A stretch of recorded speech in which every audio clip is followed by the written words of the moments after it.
આજે અષાઢી બીજના દિવસે અમદાવાદમાં 147મી રથયાત્રા પર ભગવાન જગન્નાથ, બહેન સુભદ્રા અને મોટાભાઈ બલરામ શહેરની નગરચર્યાએ નીકળી રહ્યા છે। ત્યારે દેશના ગૃહપ્રધાન અમિત શાહ અને રાજ્યના મુખ્યમંત્રી તથા ગૃહમંત્રી ભગવાન જગન્નાથના આ પ્રસંગમાં હાજર રહ્યા હતા અને વહેલી સવારથી જ સમગ્ર મંદિરમાં ભક્તિમય માહોલ જોવા મળ્યો હતો। ત્યારે હાલ રથયાત્રા સરસપુર ખાતે પહોંચી ગઈ છે, જ્યાં ભગવાનના વાઘા બદલવામાં આવે છે અને ભગવાન પોતાના નિજ મંદિર તરફ પરત ફરે છે। ત્યારે આજે 147મી રથયાત્રા છે, તેને લઈને ભક્તોમાં અનેરો ઉત્સાહ અને માહોલ જોવા મળી રહ્યો છે। ત્યારે ટેબલો અને જે અખાડા છે તેને આકર્ષણનું કેન્દ્ર પણ બન્યું છે અને તેને લોકોમાં મનોરંજન વધાર્યું છે। ત્યારે આ વખતે ઘણા બધા અલગ પ્રકારના ટેબલો પણ જોવા મળ્યા હતા। સાથે જ વાત કરીએ પોલીસની, તો પોલીસ બંદોબસ્ત પણ ચુસ્ત જોવા મળ્યો હતો અને રથયાત્રા જે છે તહેવાર એ પહેલો એવો તહેવાર છે જ્યાં જગતનો નાથ નગરચર્યાએ જાતે નીકળે છે અને પોતાના ભક્તોને દર્શન આપે છે। ત્યારે અમી છાટડા વડે સરસપુર ખાતે તેમનું આહવાન પણ કરવામાં આવ્યું હતું। જો કે સરસપુરમાં અત્યારે હાલ હજારો લોકોનો જમણવાર છેલ્લા ઘણા દિવસથી તૈયારી કરવામાં આવી છે અને જમણવાર આખરે આજે યોજાય છે અને કેટલાય દિવસથી જે તૈયારીઓનો માહોલ ત્યાં જોવા મળ્યો હતો, ત્યાં આજે ભગવાન ખુદ ત્યાં પહોંચે છે પોતાના ઘરે અને ત્યાં લોકો જમે છે। અત્યારે સારંગપુર ચકલામાંથી 147મી રથયાત્રા પસાર થઈ રહી છે। 2 રથ પસાર થઈ ગયા છે સારંગપુર ચકલામાંથી, ત્રીજો રથ આવી રહ્યો છે। જય જગન્નાથ! અમારા તરફથી સારંગપુર યુવક મંડળ તરફથી છાસની વ્યવસ્થા છાસનું વિતરણ કર્યું છે। યુવક મંડળ તરફથી છાસનું વિતરણ। જય રણછોડ! ગરમીના પ્રકોપ વચ્ચે પોલીસને બી એવો સપોર્ટ કર્યો છે। એ લોકોને ચા, પાણી, નાસ્તો બધી રીતે સપોર્ટ થયા છે। સ્ટાફમાં બધાને બહુ સપોર્ટ સારી રીતે થયા છે।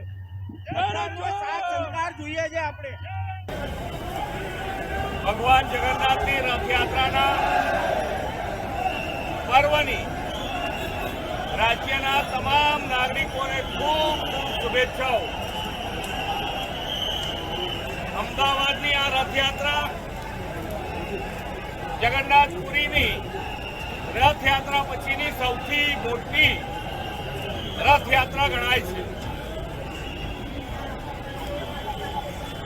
આ પવિત્ર દિવસે ભગવાન સામે ચાલીને નગરજનોને દર્શન આપવા માટે નીકળે ત્યારે નગરજનોના દુઃખ કષ્ટ નિવારણ થાય એ આપણા માટે સહજ છે। આ રથયાત્રા ભગવાનના દર્શનથી સૌ કોઈને સુખ અને શાંતિનો અહેસાસ થતો હોય છે। ભક્તિ, આરાધના, સેવાના પર્યાય સમી રથયાત્રા આજે લોક ઉત્સવ બની ગઈ છે।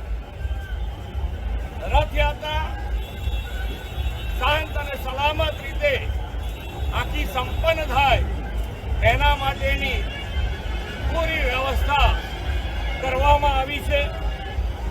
આજે અષાઢી બીજ અને અષાઢી બીજ એટલે કચ્છી ભાઈ બહેનોનું નવું વર્ષ। રાજ્ય, દેશ અને દુનિયાના દરેક કચ્છી ભાઈ બહેનોને નવા વર્ષની ખૂબ ખૂબ શુભેચ્છાઓ પાઠવું છું। પુનઃ એકવાર અષાઢી બીજ આપ સૌને અનંત શુભકામનાઓ। આ પવિત્ર પર્વ ગુજરાત તથા સમગ્ર દેશ માટે સુખ, શાંતિ અને સમૃદ્ધિ લાવનાર બને એ જ ભગવાનના ચરણોમાં પ્રાર્થના। જય જગન્નાથ! કોમી એકતાની માહોલની વચ્ચે અને પોલીસના ચુસ્ત બંદોબસ્તની વચ્ચે દરિયાપુરથી હવે રથયાત્રા પસાર થવાની છે।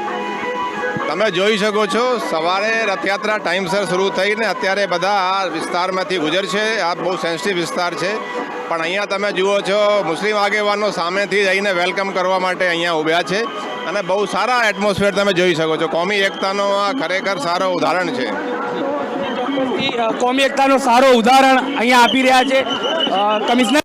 અમદાવાદ પોલીસ કમિશનરથી વાત થઈ ન્યૂઝ ફોર ઇન્ડિયાના માધ્યમથી અમે કહેવા માંગીશું કે અહીંયા કોમી એકતાનો એક સારો મેસેજ જોવા મળ્યો છે। કમિશનર સાહેબના આગેવાનીમાં તમામ અધિકારીઓ હોય કે પોલીસ કર્મીઓ હોય તમામ નીકળી ગયા છે દરિયાપુર ખાતે. હવે તે લોકો રાઉન્ડમાં છે અને કઈ રીતના કોમી એકતાની માહોલની વચ્ચે આ લોકો આગળ આવે છે.